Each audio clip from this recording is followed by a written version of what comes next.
You've likely paid a percentage of every paycheck you've ever earned into the system, trusting the promise that the government will take care of you in retirement. Right. It's the ultimate social contract, you know? You work hard, you pay your dues, you contribute your share of the economic output, and when the time comes to step away from the workforce, there's a safety net waiting to catch you.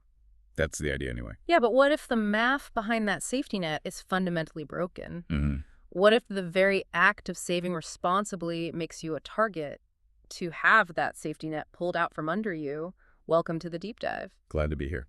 Today we have a genuinely fascinating piece of source material to explore. We aren't just looking at a standard financial article or a white paper. No, totally not. We are looking at a highly strategic behind-the-scenes production package for a financial show called The Smart Money Wisdoms. Specifically, we have our hands on the foundational production documents for their episode 148, The Social Security Trap. It's a totally different lens to look through, honestly. Yeah. We are getting a peek behind the curtain at how financial media constructs its arguments, packages its warnings, and targets its audience. Yeah. We aren't just reading the final script. We are looking at the director's notes, the psychological profiling of their audience, and the visual strategies they use to drive their points home. Our mission today is to unpack the forensic math behind why this specific document claims the U.S. Social Security system is hurtling toward what they call a 2027 reset. The very specific date. Right. Right. We're going to look at their argument for how the artificial intelligence revolution is quietly accelerating this collapse.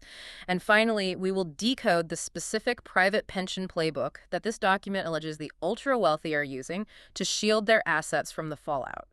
Before we really get into the weeds, though, I think we need to establish the precise context and tone of this source material. Good point. The document we're analyzing is written from the perspective of a red team macro strategist, Oh, dear. advising high net worth clients, often referred to in the text as family offices. To understand that, think about a red team in military or cybersecurity context. Like the guys hired to hack the system. Exactly. It's a group that plays the role of an enemy or competitor to provide security feedback from that adversarial perspective.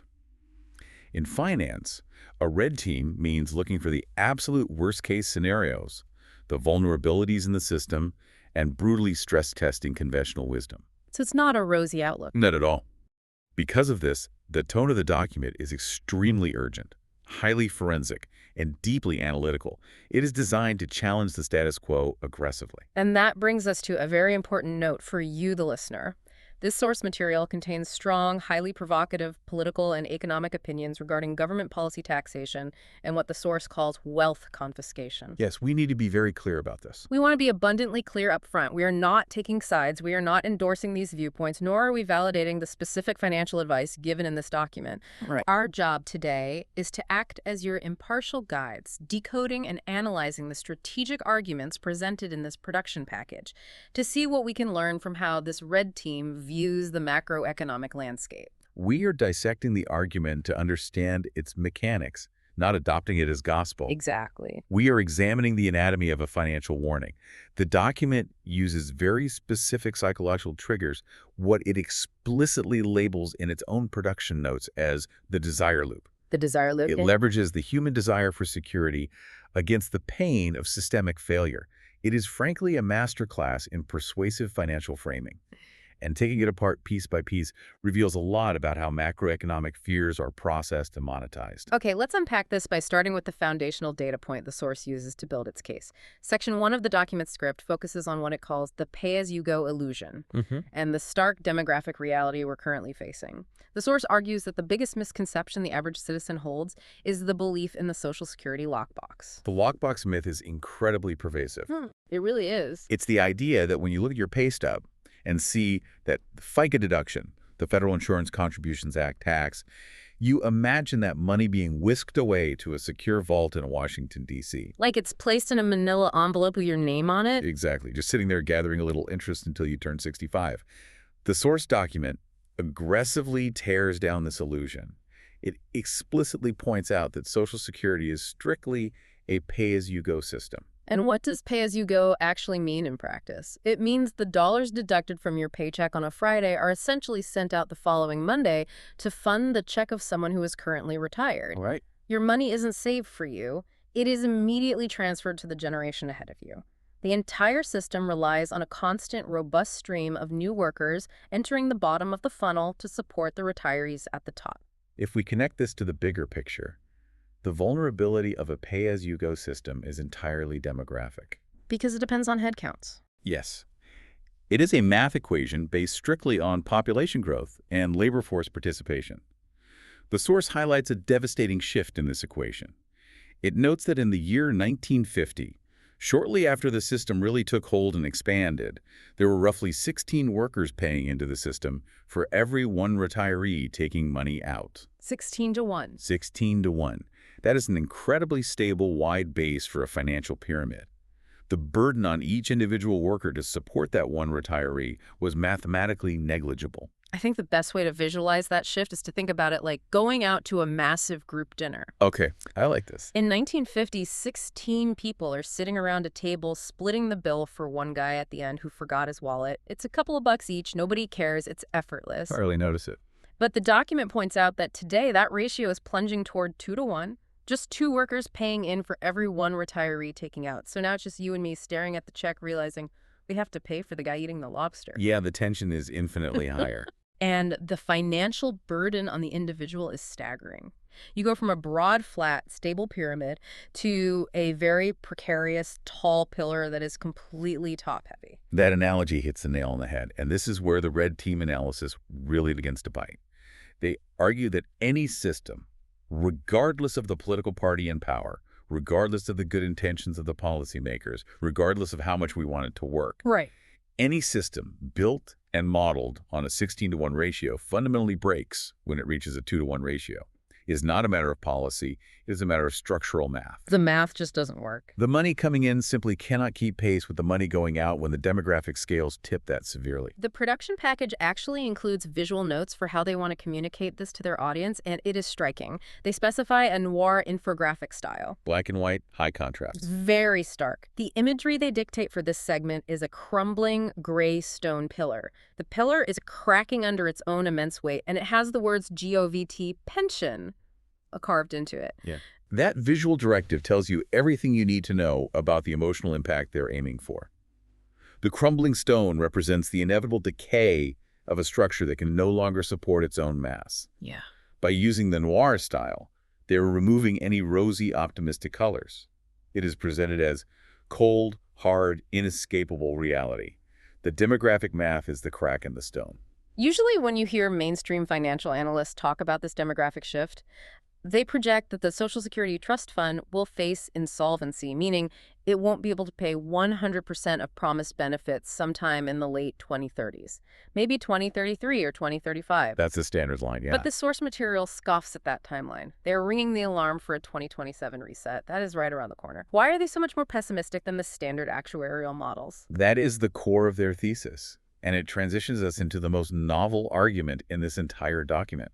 The mainstream models, the ones predicting the 2030s, are primarily basing their math on the demographic shift we just discussed. Birth rates declining, baby boomers retiring. The ratio shrinking exactly. But this red team strategist argues that demographics are only half the story. Here's where it gets really interesting. The document introduces a concept they call the ghost GDP. Ghost GDP, right? And it is tied directly to the artificial intelligence revolution. Their argument is that AI isn't just a threat to human jobs. It is a direct existential threat to the human tax base that funds the entire social safety net. We need to look closely at the specific mechanics the source outlines here because it's a completely different way of viewing the AI boom. They present a very clean, a very brutal mathematical example. Let's walk through it. Imagine a mid-level white-collar employee at a corporation making a salary of $100,000 a year. That employee is paying their half of the payroll tax, which is 6.2% for Social Security. Okay. And the employer is paying the other half, another 6.2%. Right. Together, that represents a steady, reliable stream of $12,400 flowing directly into the Social Security Trust Fund every single year from that one position. Let's expand on that and track a hypothetical narrative to really see the math in action. Let's track a mid-sized marketing firm over a 5-year period. Say they have 50 employees, all making roughly that $100,000 mark. Mm-hmm. That means this one single company is feeding over $600,000 a year into the Social Security system. It's a vital artery for the public ledger. Absolutely. But then the AI revolution arrives. The corporation realizes they can eliminate 20 of those employees, maybe the junior copywriters, the data analysts, the administrative staff, and replace their entire output with highly capable AI software agents. Right. The cost of those AI subscriptions, let's say it's just $200 a month per license. From the corporation's perspective, this is a massive transformative win. Their overhead plummets by nearly $2 million a year in payroll. Their productivity remains the same or even increases because the AI works around the clock. No sleep and no vacations. Exactly, and their corporate profits soar. This massive increase in corporate profitability contributes to a rising gross domestic product. The economy on paper looks like it is thriving and growing. That is the GDP part of the equation. But the document points out the fatal flaw for the government ledger. AI agents do not pay payroll taxes. No, they don't. An algorithm does not have a FICA deduction. So in this scenario, with our hypothetical marketing firm, the corporation replaces the humans, profits go up, the stock market cheers. But the Social Security Trust Fund just lost roughly $250,000 in annual payroll tax revenue that it used to collect from those 20 jobs. Oof. Every single year, that money is just gone, evaporating into thin air. This is the phenomenon they call ghost GDP. Economic output is rising, corporate wealth is expanding rapidly, but the underlying tax base that funds public pensions and social safety nets is silently evaporating. It's a ghost. The GDP is a ghost because it lacks the human substance, the taxable human labor that the government traditionally relies on to function. You have wealth creation completely decoupled from human wage taxation. It is a chilling concept when you scale it up. The source asks the audience to multiply that $12,400 loss across millions of jobs globally. I want you, the listener, to pause and think about your own industry right now. Yeah, think about it. Think about the administrative roles, the data processing, the entry-level coding, the logistics, planning. How many of these white-collar roles are currently being supplemented or entirely automated by software subscriptions? For every one of those roles that disappears, a $12,000 hole is blown in the side of the Social Security ledger. And this is exactly why the source is projecting a 2027 crisis rather than a 2035 crisis. The traditional models predicting the late 2030s are linear. They assume a relatively stable rate of human employment and wage growth mapped against a predictable rate of retirement and mortality. But this isn't linear. No, the ghost GDP effect is exponential. The adoption of AI is happening at a blistering pace, meaning the payroll tax revenue is dropping off a cliff much faster than any government actuary predicted even 5 years ago. So it's compounding the demographic issue? The math of the demographic collapse is essentially being poured like gasoline on the fire of the AI payroll shock. So we have a crumbling system built on a 16-to-1 ratio that is now 2-to-1, and the remaining workers are being rapidly replaced by tax-exempt algorithms. The money is running out, and it is running out fast. Very fast. The obvious question is, how does the government fix this? The source document argues that politicians will not choose the politically suicidal route of simply raising the retirement age to 75 across the board. Instead, they outline what they consider a far more targeted and, in their view, insidious solution. This brings us to what the document calls File 03, Punishing the Responsible. The core thesis of their red team strategists is that the government will balance the mathematically broken ledger through a mechanism known as means testing. We hear the term means testing thrown around in economic debates, but how does this document define it in the context of Social Security? They define it as the government looking at your total accumulated assets, your 401k, balance the equity in your real estate, your Roth IRA, and using that data to decide if you are too wealthy to receive your Social Security check. This raises an important question, and the source's framing here becomes highly provocative and deeply controversial. The document does not just describe means testing as a pragmatic policy adjustment. It aggressively frames it as a stealth wealth tax and a form of wealth confiscation. The narrative they build is incredibly stark, contrasting two hypothetical individuals. They paint a picture of Citizen A. Citizen A worked hard, but spent every dime they ever made. They bought the expensive cars on credit, took the lavish vacations, maxed out their lifestyle, saved absolutely nothing, and arrive at age 65 with zero assets to their name. The source claims that under means testing, the government will look at Citizen A, see they have no private means of supporting themselves, and grant them their full unabated Social Security check to keep them afloat. Then they contrast this with Citizen B. Citizen B made the exact same salary over their lifetime. But Citizen B followed all the traditional financial advice. They lived below their means, drove reliable used cars, skipped the expensive vacations, and diligently maximized their 401k contributions for 40 years. They arrive at age 65 with a $2 million nest egg. According to the source, the government will look at Citizen B's $2 million and declare that they are too wealthy. They will say, you have the means to support yourself, you don't need this public money, and their Social Security benefits will be drastically slashed or eliminated entirely to help bail out the bankrupt system. The language used in the document is intentionally incendiary. They state, quote, "You will be penalized for your own financial responsibility." They argue that a massive pre-tax 401k essentially paints a target on your back, making you the prime candidate to have your public pension confiscated to plug the federal holes. Let me push back on that assumption for a second, or at least play devil's advocate, because the production package actually gives us insight into the ethics of this debate. Good. In this section detailing their YouTube engagement strategy, they outline something called the polarizer. Ah, yes, the pinned comment. It is a pinned comment designed to spark outrage and debate. The comment asks, if you paid into Social Security for 40 years, but you also saved $2 million in a 401k, is it fair for the government to cut your check to help those who saved nothing? It is a brilliant, albeit manipulative engagement tactic because it taps directly into a visceral sense of fairness. The document is intentionally validating the anger of the responsible saver. It speaks to the pain of doing everything right, sacrificing your present for your future, and feeling like the rules are being changed at the 11th hour to punish your prudence. But the production notes don't stop there. They also include a strategy called the devil's advocate to ensure maximum engagement in their comment section. This strategy poses the exact opposite question. Isn't means testing the only mathematical way to save the system? Why should a multimillionaire receive a monthly check funded by the payroll taxes of a 25-year-old making minimum wage? That is the fascinating ethical and mathematical dilemma at the heart of the means testing debate. We have to analytically look at both sides to understand the macroeconomic landscape this document is navigating.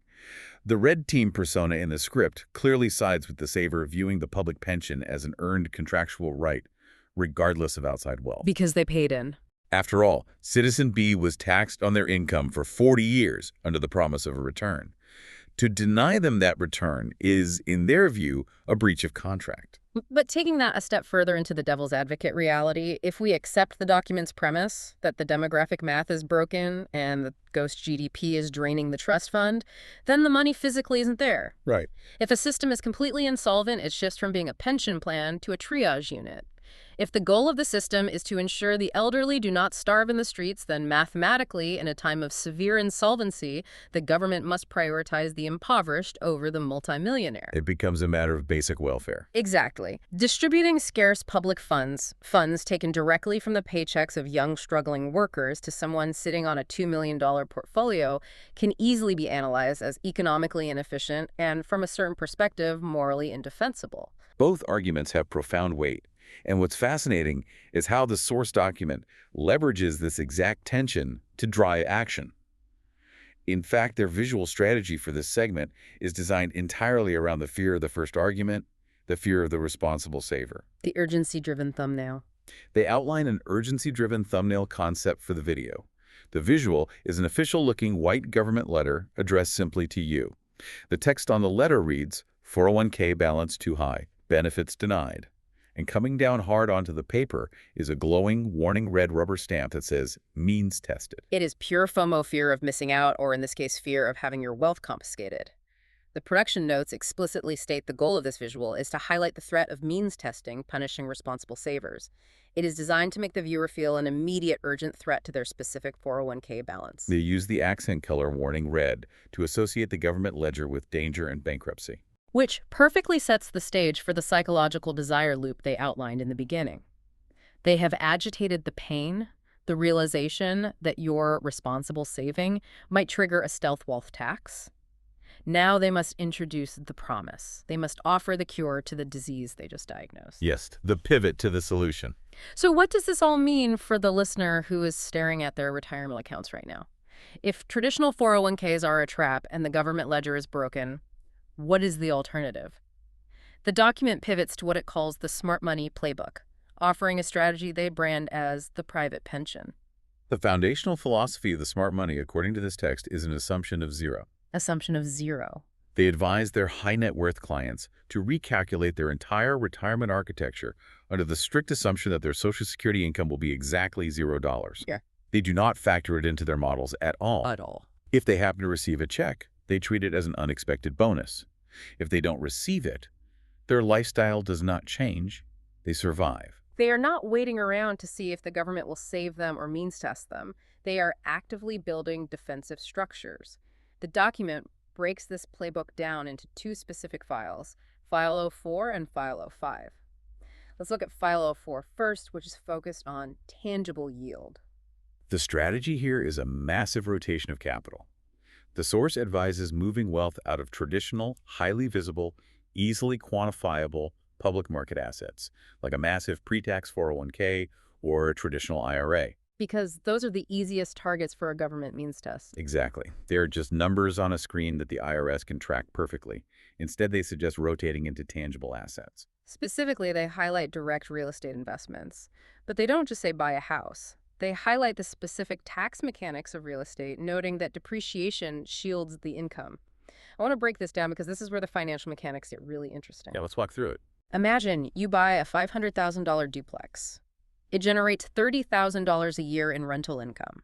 Now, normally you'd pay taxes on that $30,000, but the IRS allows real estate investors to deduct the theoretical wear and tear of the building over 27.5 years. That's the depreciation schedule. Exactly. So you might be able to deduct, let's say, $18,000 a year in depreciation, even if you didn't actually spend that money on repairs. Right. Suddenly, to the government, your taxable income on that property is only $12,000, even though you have $30,000 in actual cash flow sitting in your pocket. It's paper loss versus cash flow. Right. If the government institutes a means test based on taxable income, the real estate investor looks impoverished on paper, protecting them from the penalty while maintaining a high actual cash flow. It's an arbitrage of the tax code. Yeah. They also mention moving wealth into physical gold or silver, and they use a very specific phrase, vaulted outside the traditional banking system. Vaulted outside. Again, it is about moving wealth off the grid, away from the digital ledgers that are easily subject to systemic tracking and potential confiscation or means testing. If the wealth isn't digitized within a major financial institution, it is infinitely harder to quantify for a wealth tax. That makes sense for tangible assets. But then we get to File 05, which details what they call the overfunded contract. This is perhaps the most specialized mechanism in their entire playbook. The document claims the ultra-wealthy utilize maximum-funded, dividend-paying whole life insurance contracts as a private vault. This requires a deep dive into the mechanics. When most people hear life insurance, they think of term life. You pay small premium, and if you die within 20 years, your family gets $1 million. If you don't die, the money is gone. Right, that's standard. This strategy is entirely different. It is about using a specific type of whole life insurance policy while you are still alive. So let me see if I'm tracking the math on File 05. In a whole life policy, I'm putting money in, but part of that premium is going toward a death benefit, and another part is going into a cash value account inside the policy. Correct. When the source says maximum funded, they mean I'm structuring the policy to legally stuff as much cash as possible into this account while keeping the actual death benefit as small as the IRS legally allows before they classify it as an investment rather than insurance. That is exactly right. You are minimizing the cost of the actual insurance to maximize the cash pool. You are essentially using the centuries-old legal structure of a mutual insurance company as a high-yield tax-advantaged savings account that just happens to come with a life insurance wrapper. Okay, so the cash is in there. The document says the magic lies in the tax treatment. The cash value inside this policy grows tax-free. Yes. Furthermore, because it's a mutual company, it earns dividends from the insurance company's profits, which also compound tax-free. So over 20 years, I'm just stuffing premiums in, and it's compounding heavily. Just growing and growing. But the real linchpin of the strategy happens when I actually reach retirement. Yeah. I need that money to buy groceries, travel, pay property taxes. How do I get it out without triggering taxes, or in the context of this red team document, triggering a means test? That is the hinge of the entire strategy. You don't withdraw the money. If you withdraw the gains, you trigger a taxable event. Instead, you borrow against it. The insurance company allows you to take a loan using your own cash value as the collateral. Yeah, so I'm borrowing my own money. No, and that's a crucial distinction. You are borrowing the insurance company's money. Your cash value stays exactly where it is inside the policy, acting as collateral for the loan. Yeah. Because you are taking a loan from the company and not making a withdrawal of your gains, the IRS does not classify that money as income. Loans are not taxable. This is wild. Yeah. Let's walk through a timeline of a hypothetical retiree using this method. I retire at 65. I have $1 million in cash value in this policy. I need $80,000 a year to live on. Okay. So year one, I call the insurance company and say, give me an $80,000 loan. They hand me $80,000 entirely tax-free. To the IRS, my income is zero. Correct. And meanwhile, your $1 million is still sitting inside the policy. Because you didn't withdraw it, that entire million is still earning dividends. Let's say the dividend yield is 5%. Your cash value just grew by $50,000. But the insurance company is charging me interest on the loan, right? Yes, but let's say the loan interest rate is 4%. They charge you $3,200 in interest on that $80,000 loan. But your cash value grew by $50,000. You have positive arbitrage. The growth of the policy outpaces the cost of the loan. And I just do this every single year. Year two, I take another 80 grand. Year three, another 80. The loan balance is growing, but my cash value is also growing and compounding. Exactly. To the government, for 10, 20, 30 years of retirement, my taxable income is effectively zero. I am completely invisible to a means test. That is the mechanical theory the red team outlines. Because that monthly cash flow is technically a loan, it does not show up on your tax return as income. You could be pulling $100,000 a year tax-free out of your policy to fund a lavish lifestyle, but on paper to the government, you look like you're living on nothing. As the document states, you create your own monthly check that the IRS cannot legally touch. And when I eventually die at 85 or 90, what happens to this massive loan balance I've built up? That is where the life insurance wrapper completes the cycle. When you pass away, the death benefit pays off the accumulated loan balance tax-free, and whatever's left over goes to your heirs, also tax-free. It is a private, self-sustaining financial ecosystem operating completely parallel to and shielded from the public ledger. And this brings us back to the visual strategy of the production package we discussed earlier. We talked about the crumbling gray stone pillar representing the government pension and the demographic collapse. Read the noir style. Now look at the visual they mandate for option A, the benefit-driven thumbnail, which is meant to illustrate this private pension strategy. They describe a split screen. On the right side, standing in stark contrast to the decay, is a solid, glowing antique gold pillar labeled private pension. The visual language is deeply intentional. They note the accent color is wisdom gold, which directly opposes the warning red of the government bankruptcy visual. And standing securely on top of this gold pillar is a calm human silhouette in a trench coat. A trench coat? It's the visual embodiment of the smart money who saw the collapse coming, ignored the conventional wisdom, and built their own unshakable foundation. It is an incredibly potent narrative arc. They identify a systemic flaw with the plunging demographic ratio. They introduce a hidden accelerant with the ghost GDP of the AI revolution wiping out the payroll tax base. They map out the problem perfectly. They predict a punitive government response, forcing the listener to confront the mathematical reality of means testing and the penalty for saving. And finally, they offer an exclusive, sophisticated escape hatch with the private pension playbook. They want to break the psychological tether between the citizen and the state's promise. The underlying philosophy of this entire red team document is one of radical self-reliance. They argue that true financial freedom is the ability to look at a mathematically bankrupt public ledger and realize it has no bearing on your personal survival because you have built your own vault. We have covered an immense amount of ground today. We've explored a highly strategic, uncompromising document that argues the traditional social contract we all grew up believing in is fundamentally broken. Broken structurally and mathematically. We unpacked the math of the plunging worker-to-retire ratio dropping from 16-to-1 down to a precarious 2-to-1. We analyzed the terrifying concept of the AI ghost GDP, where corporate profits soar, but the human tax base is wiped out, potentially accelerating system insolvency to a 2027 reset. Yeah, the 2027 timeline is a real shocker there. And we debated the mathematical necessity versus the ethical threat of means testing, the idea that building a responsible 401k might be the very thing that gets your public benefits slashed. The penalty for saving. Finally, we decoded the smart money playbook, the rotation into tangible yield like real estate, where depreciation shields income, the use of vaulted metals, and the complex mechanics of overfunded whole life insurance contracts to create an invisible tax-free private pension through loan arbitrage. It's a whole different way of thinking about wealth. I want to ask you, the listener, directly. Have you ever run the math on your own retirement?